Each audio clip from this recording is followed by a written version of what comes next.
Hello, Ivory Tower Boiler Room listeners. So, this is a really exciting Library Corner special.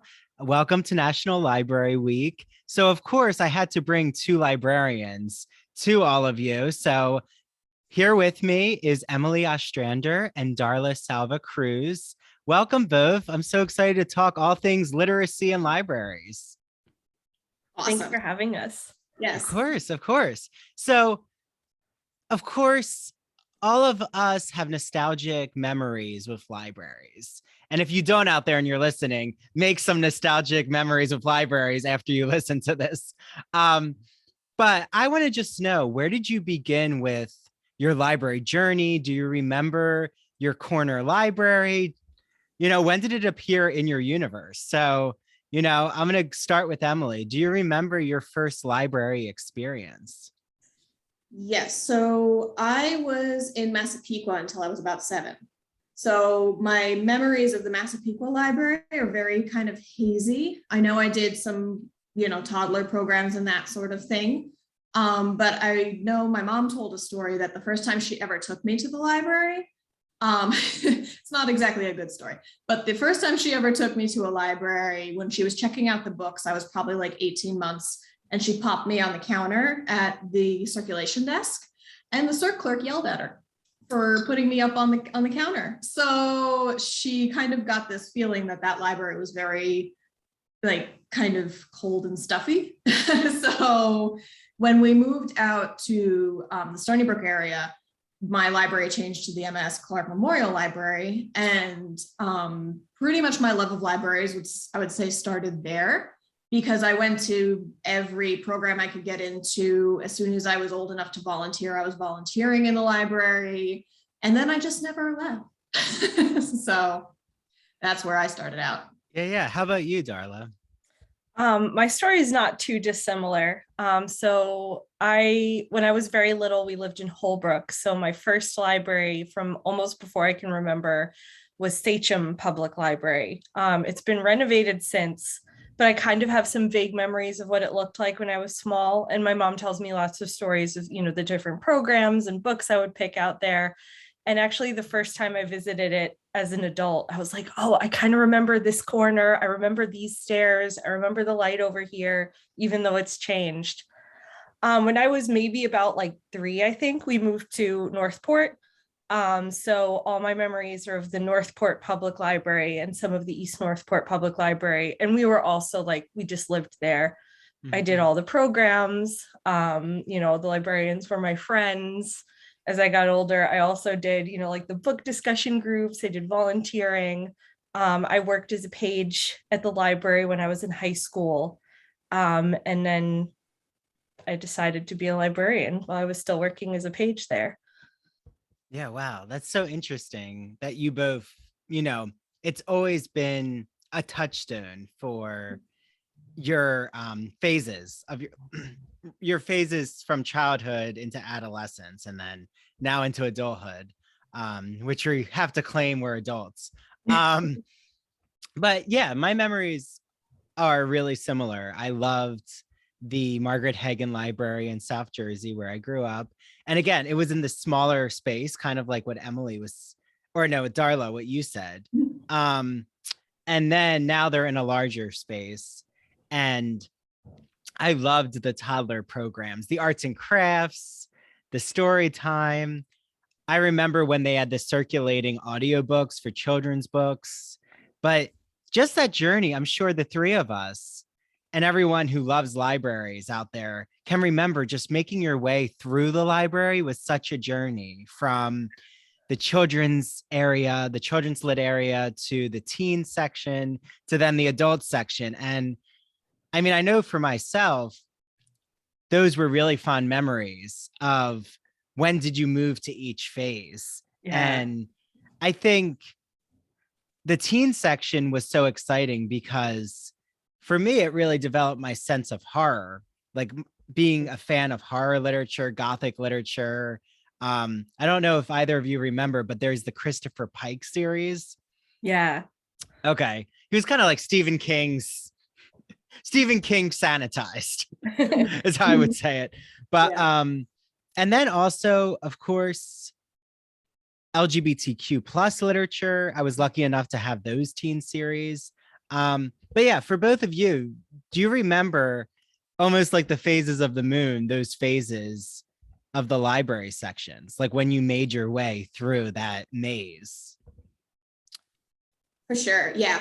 So for me, the transition came with the Battle of the Books, actually, because I was very much attached to the children's department, even aging out of the children's department. I didn't want to go. I did not want to go to the teen section. I liked my children's sections. I liked my children's librarians. I was perfectly happy in there. But I aged out of the summer reading program, and the next thing on the list is the Battle of the Books. So to be part of the Battle of the Books, obviously the books are in the teen department. And so I sort of made my way down there very trepidatiously. And then, fell in love with everything that I found in that area as well. Yeah. So what is the Battle of the Books, Emily? Just to explain, is that a New York specific? Is it a reading challenge? It sounds like. It is. Darla would have more exact knowledge on it, but from when I was in it, it's essentially like a book trivia challenge on steroids. When I was in it, it was 12 books that you were being tested on. It since has narrowed down a little bit, which is much better, much easier for the teens. But yes, it's a interlibrary challenge across Suffolk County, and other counties do it as well, but it's a huge deal. Oh, that really sounds so fun. I love those reading challenges. I even love that there's adult reading challenges. I mean, my library now is Port Jeff Library for the past 7 years. But Emily knows I know Emma Clark Library very well. I know a lot of the libraries. I've been to the Northport Library. I've been to Nassau County Libraries. I have a New York Public Library card. So yeah, I'm infatuated with libraries. Which those reading challenges, though, I also remember. Do either of you remember the Barnes and Noble challenge? No. There was like a summer challenge from Barnes and Noble where you had this tally, kind of like what they do with library challenges, but you would get a free book. And I was so excited to get that free book that you would choose from a list. Yeah. I didn't know about that. I'm jealous. Yeah. But we have to eventually discuss the intersection of bookstores and libraries, because I'm always fascinated with those in between areas, or how they feed each other, I'll say. But Darla, I need to get to you. Do you remember anything specific about just making your way from one of those phases? Yeah. So I guess my memories of going from children's to teen aren't so firm, although I also did Battle of the Books. So that must have been when I kind of jumped over. But I have a very firm memory of, like, in Northport Library, when I was a teen there, the teen area was small. It's since moved and now it's big and beautiful, but it was kind of a corner. But I remember one day just walking around, and I was there by myself, which felt special, first of all. And I was like, I'm going to pick a book. And I picked a book because of the little logo on its spine. I was like, that looks cool. And it was Sabriel by Garth Nix, which turned into one of my favorite books of all time. And I took it off the shelf because I liked the way the spine looked. And that it feels like a very foundational memory for some reason of moving up to the teen section. That's a really good lucky choice. Right? Like, such good luck. Yeah, but it's really interesting that all of us remember, because I know the Emma Clark Library has its historic reading room, right? And for everyone out there, Emily works at the Emma Clark Library, just so and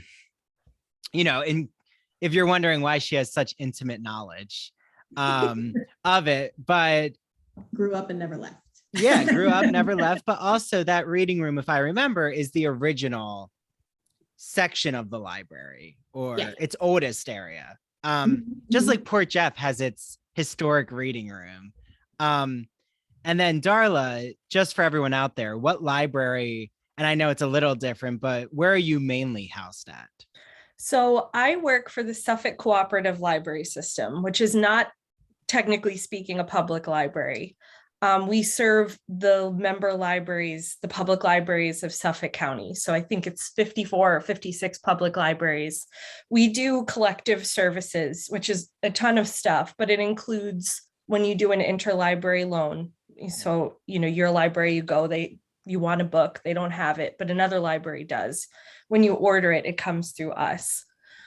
We do ordering of materials to save everybody money, which includes everything from databases, access to digital resources, materials for librarians to run programs or host events at their library. So things like story time kits all the way to a movie screen. And then my department is youth services. I'm the youth services consultant. So I work with children's and teen librarians and staff around the county. And I kind of do a little bit of everything. I feel like my job is to be a librarian for librarians. So I run programs for them to do professional development. Anybody can call and ask us questions when you need help with stuff. It's a very exciting mixed bag of responsibilities. And we're located out in Bellport, which is kind of near Patchogue. Yeah. A really cute town, Bellport Village. Very cute. Yeah. So cute. And have to shout out the Playhouse. Yeah. It'll come to me. Is it the Gateway? I think so. Yeah. Okay, good. I always pass the sign on my way. I know it was gonna come to me, but yeah, really Great cute stuff. area. So I love that you brought up exactly what you do, Darla. And Emily, just for everyone out there, what is your role at the Emma Clark Library? So I'm the teen services librarian. I do anything and everything to do with the teen collection, teen programming, teen, anything you got, that's me. Yeah, all things teen. And what I love is just hearing what exactly Darla, the library, offers, right? And I am always so enthralled that they are having 3D printers. There's, renting devices, computer labs, of course, audiobooks, DVDs, albums, record players I've seen, museum passes for New York City. I love that the library is just such a cultural center. And I really feel that it's the town's heartbeat of its arts and culture. And so let's get into the misconceptions because, even Emily said feeling the stuffiness. Unfortunately, I think that is a common general public misconception. Like even when I started this recording, I should say, shh, let's all be quiet. No, but where do you think that misconception, or why does that exist? Like, why do you think the general public thinks the library is this very prim and proper, you have to come in and almost feel in a way isolated in the library as an experience? Like why does that happen? So I would say some of it is probably just representation. Mhm. I feel like almost every time you see a librarian in media or in a book, well, more in media than in books, but anytime you see one, it is the tight bun and the, be quiet and, that the old wood and the, academic books and everybody's being very quiet and you get yelled at for sneezing, that sort of thing. I think that's usually how the library is presented. Very rarely do we get the thriving, children's department chaos that's always going on, or, representations of, as you're saying, like the museum passes or the library of things, or even just like at any given time, there could be 2 to 3 programs going on in the library. It's not just reading. There's a lot more going on there. Yeah. Well, and you're talking about that Music Man representation, like Marianne, the Yes. librarian who has her own number, or no, well, is being sung about. Yes. Now that it's back on Broadway. But okay. And then Darla, like, do you want to add on to that? Is there misconceptions that you see? I mean, I totally agree. Like that, it's very sticky, that view of the librarian, so much so that you can find some really good papers about it and tracking the kind of stereotype across history and genres and stuff. But I will say there's a lot of very good, hardworking middle grade and YA authors who are like really fighting to rewrite the way librarians are represented. So everything, from just kind of like friendly, chill librarians to, colored hair and tattoos and cool clothes and like, no, we're loud in the library. Yeah. I guess the only thing I would add is that, kind of not for nothing, but there's a lot of reasons why a person might have felt excluded from the library, whether it's because of race or because of your age. And it's really hard work to bring people who have been made to feel that this is not a place for them back, even once you've, done all the work to say like, okay, this is now a place where all kinds of people will be comfortable. That outreach work of bringing people back in is kind of never ending. Yeah. And would you say too, social class? Yeah, totally. Like especially libraries in upper middle class areas. 100%. Yeah. Like you can even feel that privilege. Yeah. In it's those very towns. easy to be made to feel like, oh, this isn't a place for me, and it might not even be the staff. It could be the other people there, the way they're looking at you, the way they're interacting with you. It's really hard. Yeah. And I think what's so wonderful is this the center. It almost becomes, is it too much of a stretch to say that the library in a way is a type of community center? Not at all. Right. Yeah. And I mean, maybe how is the library, like, how do you see as an institution it changing? Like, is there anything it's embracing that's really innovative and you want everyone to hear about it? Like, like this is happening right now. Either of you, anything cool you see happening? So the Emma Clark Library is getting a cafe.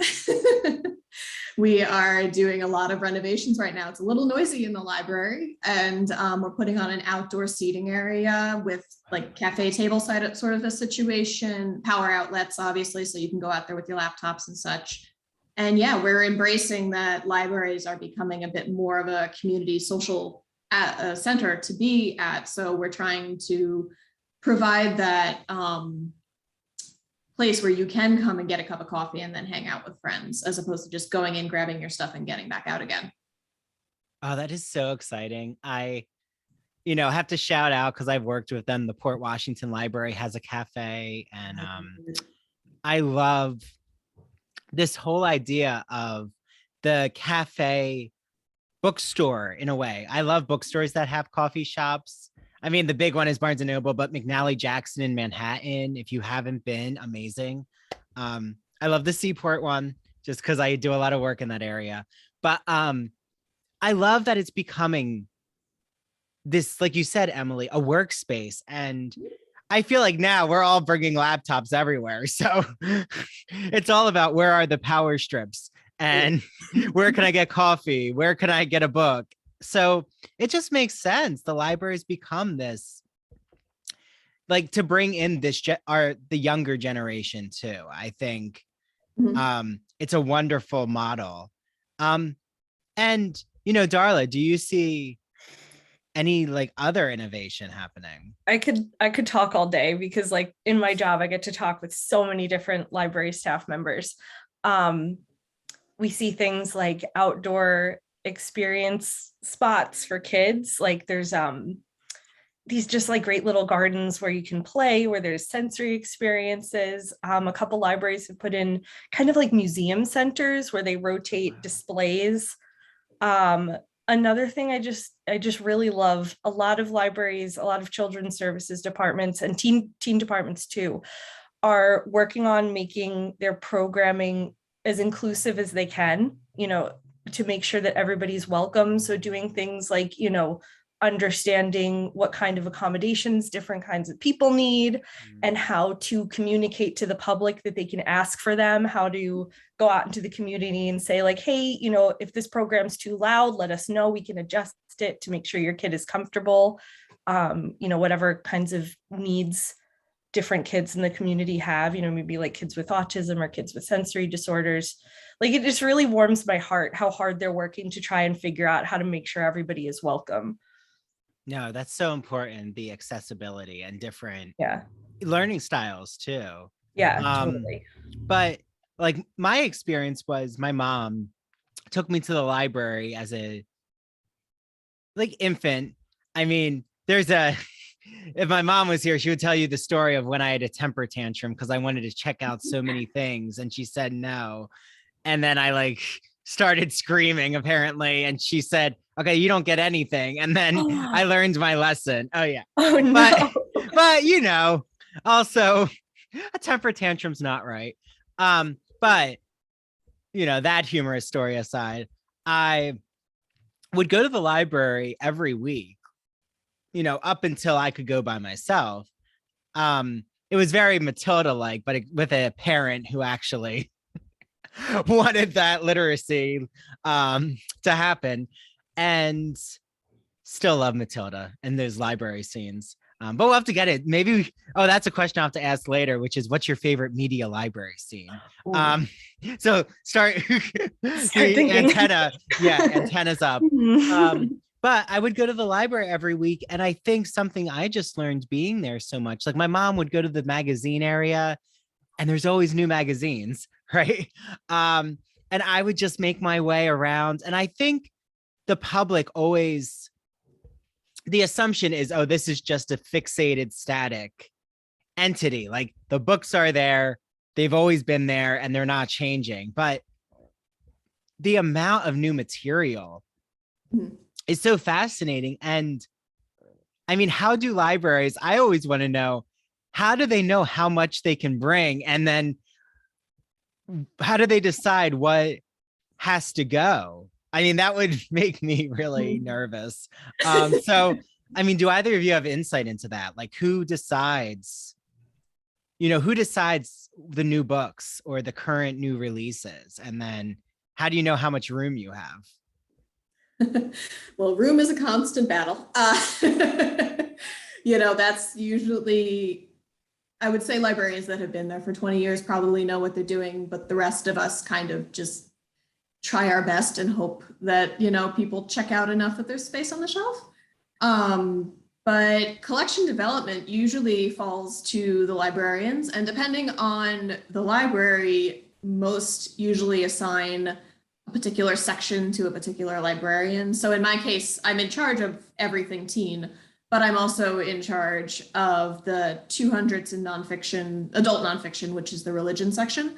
And the 620s to 699, which is a mishmash of different things, but a lot of the cookbooks and business books are up there. So anytime I'm looking to buy new books, we're checking for good reviews. It's usually journals plus, the New York Times plus patron suggestions.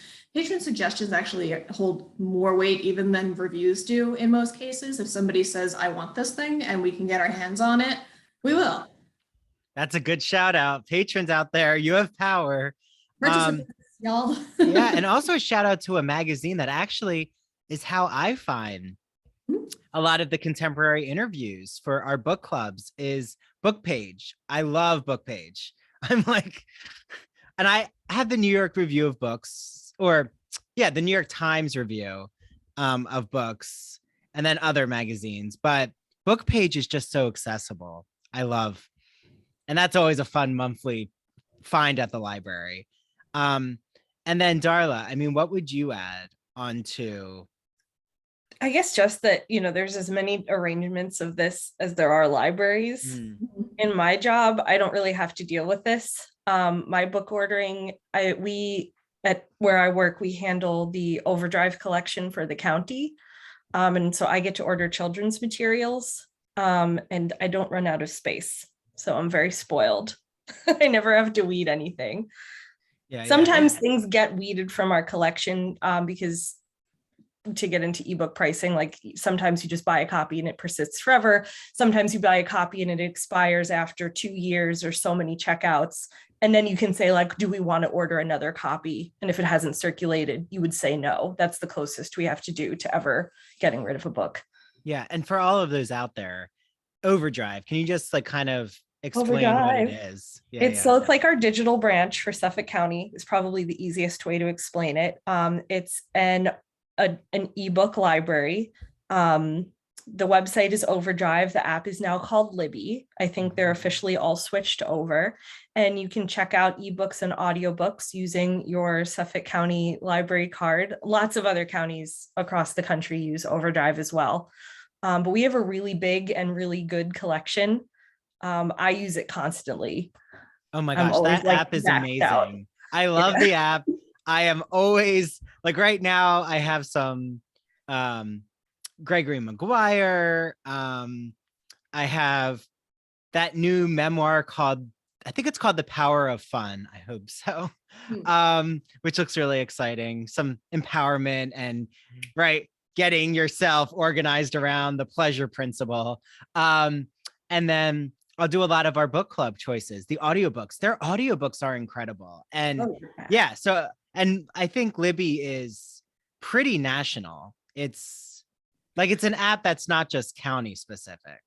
Yeah, but when you if you sign in with your Suffolk card, you're just seeing the books we own. But also if you go in and you don't see a book, it's really easy to request it. I think you have to do it through the website, but usually we buy almost anything people request. I think the only reason we don't is like occasionally a title will be like $500 and we go, no. Usually if it's like an academic title or something, some insane price and then some unreasonable price, sorry, and then we won't pick it up. But that's usually the only reason why we wouldn't. Yeah, and I think both of you, to dispel maybe to get into the bookstore side, because I'm sure the three of us, we love bookstores too. This isn't like an us versus them team. And I think sometimes there is this maybe pitting against each other. That can happen because I think there's another misconception, which is that authors don't benefit from libraries, but that's not the case, right? Can you clear us of that misconception? Why is it important for borrowers to check out material from living authors? Like how does that help an author? Well, a lot of people can't afford to buy every book they want to read. Yeah. I mean, if I had to buy every book I wanted to read, I would be way more picky with my reading than I would be with than I am with my purchasing. So just to be able to go and like explore the shelves and try a book, like just pulling that Garth Nix title off the shelf. I read that. I was like, oh my goodness, this is one of the best things I've ever read. And now I own all his books. And I don't know if I would have discovered him if I had just had a bookstore. The library helps you try things without worrying. It's an easier way to recommend things to people than having to acquire a copy and pass it around. And I think it helps authors kind of get into the zeitgeist and, form a community that everybody belongs to without having to spend money first. Yeah. Yeah. And Emily, anything else about, is there something else about why it's so important to support your authors, your favorite authors, or find new authors and have the library be the interaction, maybe their first interaction with that author? Yeah, I'll just follow along with what Darla says, but yeah, I would say that personally, I use the library as a free trial, kind of an idea. Yeah. In that I will, read a book or watch a movie or something like that through the library first. And then if I like it, I go out and buy it. So, my bookshelves are full of things that I read through the library and then knew were so good I wanted to own them. And then I'll pass them around to my friends in that way. So for authors that are looking to, make the money that way, it really helps to have those copies in the libraries. And the libraries don't get these copies for free. We do purchase them. And the more, the more need there is for a title, the more copies we'll buy. I mean, at Emma Clark, We try to keep it, 4 holds to a copy. So there are times we have 20, 25 copies of a book. And as an individual, you would never buy that many unless you were starting a book club. But as a library, we can get, many, many, many copies of a book. Yeah. So there is a financial incentive to an author. And I love what you say, though, also about word of mouth or branding, right? If I'm carrying around a book and I have all these books from the library, say, I'm getting my coffee, I just came from the library, it's exposure. I'm on the train, it's exposure. I will say, I don't think I've ever heard an author who thinks the library is like, It's usually maybe the vibe you get from the publishing company, like maybe the, and even like not even like the school and library branch of the publishing company, some unnamed marketing aspect of it. Most authors I've met or heard of, they feel the same as the three of us do. Yeah. Oh, they love libraries. Yeah. And I mean, who wouldn't want their book in all the libraries? I mean, it's just also, I would say, talk about the new generation is how the libraries have really embraced social media. And I think it's wonderful to know that if you're with your favorite author in a library, you could take a screenshot, right? You can take a selfie with your favorite book and take a shelfie. A shelfie. Oh, is that what you call it? I love it. A shelfie.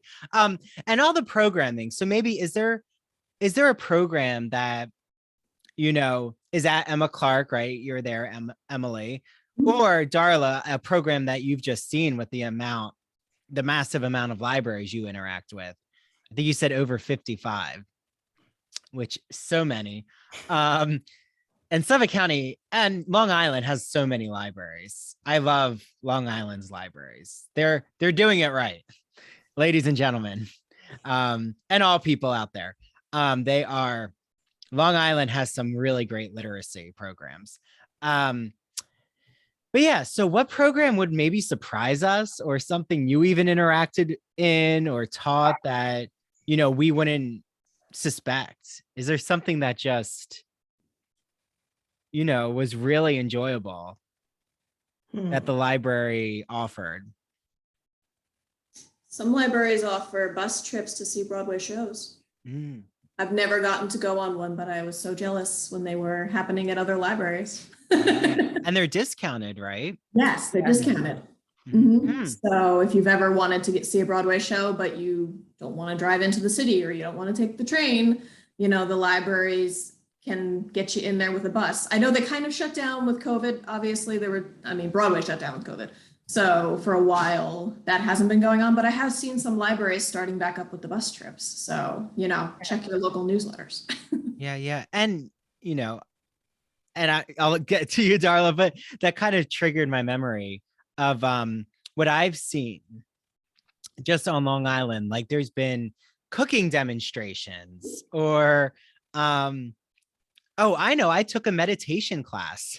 Nice. Which I wouldn't have gone to that if I had to go to a studio to pay like $30 and I was doing an hour meditation. Now I would go because of that experience, right? But again, that's what you're saying. It's your first encounter in a low stakes environment. Yeah. Like a free environment. Yeah. Goat yoga. Goat yoga. That was my favorite one. Goat yoga. Not Emma Clark, come swap, but goat yoga. Goat yoga. I wanted to go so badly. Oh, that sounds so fun. You're having what? I signed myself up to be in charge of it. I was like, you need somebody out there, right? Yeah, okay, I'm gonna go just hang with the goats for an hour and a half, thank you. Oh, that is so enjoyable. Yeah, Darla, any other surprising programming? Oh man, I mean, when Emily, you mentioned the Broadway bus trips, that reminded me of a library I used to work at, and they had all kinds of bus trips, but one of them was to go look at Christmas lights. Like, I don't quite know where they drove, but it was like one of those destination towns, like somewhere. I wonder if it was Brooklyn. I think it might have been Brooklyn. Because Brooklyn has the historic Christmas light area. So they would take a bunch of people on a bus to go look at the Christmas lights. I was like, that's so thoughtful. Yeah, I think I was gonna say, in some libraries do haunted houses. Yeah.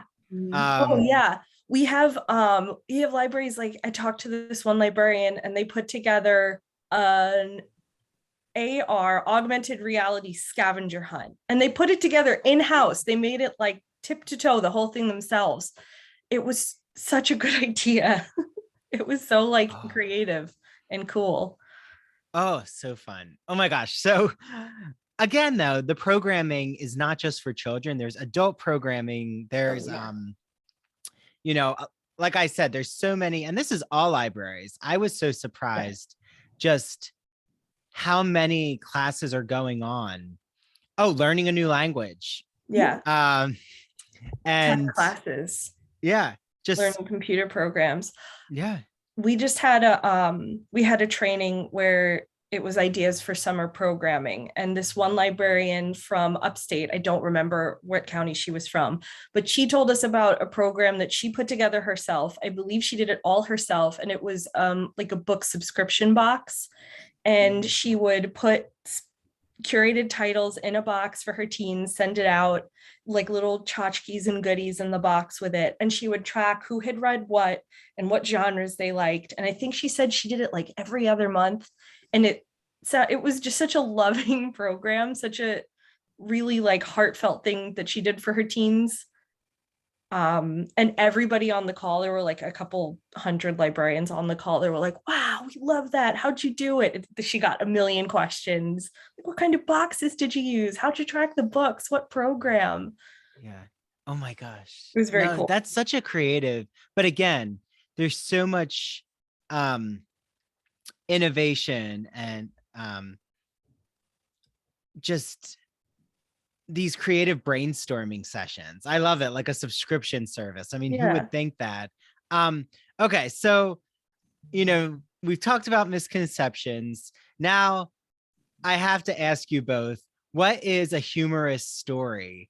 Just something that you've seen as your time as a librarian that will make us all crack up listening to this. So, Emily, what is something that has happened as your time being a librarian that just maybe boggled your mind?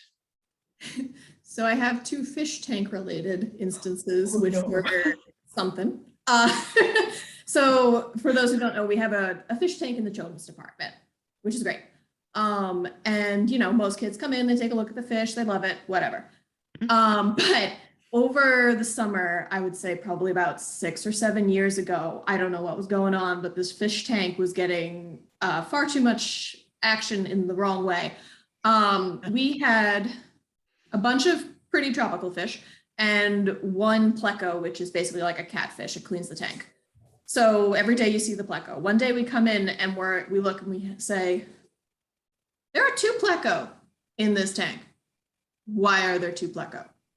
Check and realize what happened is somebody smuggled their pleco into the library. Yes. Oh, yes. What? Smuggled their pleco in and plopped it when nobody was looking.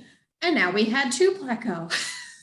That's pretty funny, though. I mean, I guess good for them being environmentalist.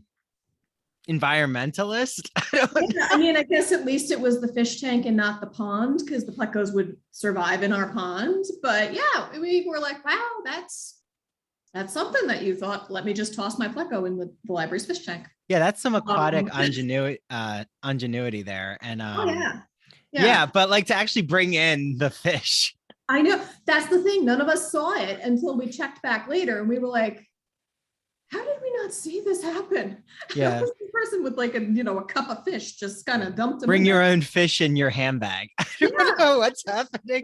Very sneaky. Oh my gosh. It reminds me of like when you would go to a carnival and you would get that like goldfish in the bag. Yep. And those goldfish did not do well. No. Yeah, they're not good in bags, no. Ladies and gentlemen. The plecos thrived. The plecos thrive together, believe it or not. And are the plecos still alive? The plecos outgrew the tank, and wow. Yes. So they were yay big by the end of it, and the fish tank was only probably like this, Wow. So so we have a fish person that does the fish stuff, and they took him and put him into a bigger tank, and we have new plecos now. We have 8. Oh, Okay, but so they're thriving. That's They're good. thriving. Okay, so that's Good. an uplifting story from an odd encounter. Okay, Darla, where can you take us? So I don't really have one about a patron, but I have one about myself. When I was little, this is a very vivid memory. I loved to go to the library to play the computer games, because this was back in the days of nobody, we certainly didn't have a home computer. I don't think a ton of people did, like in the 90s. So I'd go to the library and I liked to play the Oregon Trail. And I remember sitting at the Carol at the little, station, and I played and I named everybody in my Oregon Trail party after my family, and they slowly died one by one. And I probably had like one of the biggest public meltdowns of my life. I think my mom had to like carry me out because I was so sad that I had killed my entire family. I thought it was my fault and they were like really gonna die now or something. Oh my goodness. Well, yeah, and I mean, I'm sure both of you, we could spend like a whole hour on things in books. I have the story of my first ever spilling coffee on a book, and I was so sad when I came to the Port Jeff Library. It was as if I was admitting to a crime. I'm like, I'm gonna tell you now. I tried to get out the coffee stains, but I couldn't do it. And they're like, don't worry, we've seen worse than coffee stains. I'm like, okay. I think there's such a barrier to even like spilling coffee, that there's this barrier of, I have overdue books, or I've had a friend who never went back to the library because she was afraid of how much money she was going to pay. And I'm like, that is so sad. I'm like, no, don't feel that you can't go back. You're not blacklisted. But it's good to say that, right? Because I think, again, people feel that if they do damage a book, they're banished. And that's just not the case. No, not at all. Not at all. Yeah. That isn't to say though that those feelings are coming from like a bad place though. I mean, like if I spill coffee on my book, it might be the first time I've ever done it, right? Like maybe the library sees 5 coffee stained books a day, but it's the first time I've ever done it. So I'm scared. A lot of libraries are choosing to get rid of their fines, to go fine free now, specifically for that reason, because it's such a barrier to getting people back in, right? We were talking about like the reason somebody might have a bad experience in the library and not come back. One of those might be, that somebody treated someone a certain way because of who they are or the way they look when they had some fines or they couldn't pay some fines, and just removing the possibility of that negative interaction happening at all to get rid of the fines means that we're welcoming more people in. And honestly, like for some people, if you owe $5, $10, that might not be money you have. So it might not even just be an embarrassment thing. That's like a lot of money, depending on what week it is for you, who you are, where you live. So just to say that, don't worry about it, we're not going to stop you from using the other services is huge. Yeah. I think it's amazing that so many libraries are getting rid of fines and I love the New York Public Library, please. Love them. But 25 cents a day for a book, that's a lot. That's one of the highest I've seen. It's steep. Yeah. I mean, I don't know if they've removed the fines yet. I haven't heard that they've removed fines. But again, it's like you said, Darla, it's taking away a barrier that's, anxiety producing. Yeah. But yeah, so, as we near the end, I want to ask just 2 questions, and they're not rapid fire, but I just want to know from both of you, what is your favorite literary genre? Which is tough, but I'll start with Emily. What is your favorite literary genre to delve into? I would say memoir at this point. I love memoirs. I read, a lot of memoirs. I was a historical fiction kid. I read pretty much every one that had the historical fiction sticker on it in the children's department. I literally went A to Z and just went all the way down, all those American Girls, obviously, and then anything else I could get my hands on. But as I get older and adult, I'm not finding as many historical fiction teen. There's a lot of, it's okay. But there's some really, really good ones I wish I could get kids to read. And adult historical fiction, I have very little patience for it. 4 chapters in, I'm like, if it's not gripping me, I'm not going to read the rest of it.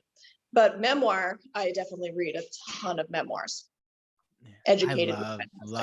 I especially love celebrity memoirs because it's especially the audiobooks I just love when someone reads their own memoir. Yeah. It's a performance. I mean, I'll shout out Casey Wilson's what is it? Wreckage. Oh, I have to remember. Wreckage of My Presence. I think that's what it's called.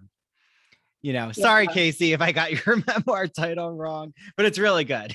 Okay, and then Darla, what is your favorite literary genre? So I'm so glad, Emily, you phrased yours in the way you did, because it's exactly how I think about mine, but mine is fantasy. Like I always loved fantasy books, but I'm kind of put off by the, 15 book long high fantasy series that it's not the only kind of adult fantasy, but it's like a lot of them. I really loved fantasy books as a kid. I loved The Lord of the Rings. I wrote my thesis paper on it.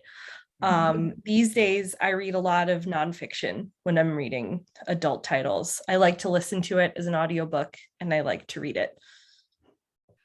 Yeah. Well, how about then audiobooks? Like, is there something, especially what are you gravitating towards now? Just because I love audiobooks. Like, I can't believe I'm like now discovering them because I'm addicted.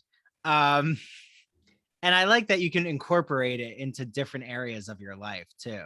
Totally. Right. Again, complementing each other. It's not one or the other. So Emily, what audiobook maybe you've just listened to or something you're gravitating to? Yeah, so I would say 95 to 100% of my reading is audiobooks.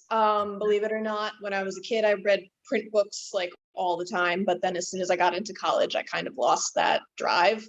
But audiobooks have been a constant companion. So actually right now, speaking of memoirs read by the author, I'm reading Harvey Fierstein's I Was Better Last Night. Oh, I have to request that. Oh my gosh. Yeah, thank you. You just reminded me. Oh, he's amazing. I heard him being interviewed on Sirius Radio, actually by Andy Cohen on his show. Oh, I love Harvey Fierstein. Yeah, okay, well, don't spoil it for me, Emily, even though it's his life. But okay, well, and he reads it, right? He does. Well, you need his voice. I mean, yeah, it's such a unique voice. It was sometimes I have read some memoirs that are by I guess impersonators in some cases, and it's good, but it's just not the same. And definitely, I mean, Harvey for sure, such an iconic voice. It's you have to have that personal touch there. Yeah. Okay. Such a good recommendation. And then Darla. This is like a hard question for you to answer because I've spoiled myself. I love audiobooks and I've spoiled myself, like ruined myself by doing some audiobook award committee situations for the past couple of years. I did the Odyssey Award, which is given by YALSA and ALSC, which are American Library Association things, and Booklist. And then I did a couple of years of the Audies, which are run by the Audio Publishers Association. I might have gotten the acronyms wrong. I'm sorry, everybody. But what this has done is made me like, I can't help but be really picky. And so, like all the things you have to listen for when you're evaluating for an award now drive me mad. So, I can't hear background noise. I'm just ruined for it. It's terrible. So I'm on an audiobook break right now. I'm just doing podcasts, but I have on hold on Libby is my friend told me about a new version of The Lord of the Rings read by Andy Serkis. And I'm like, okay, I'm going to get back into audiobooks.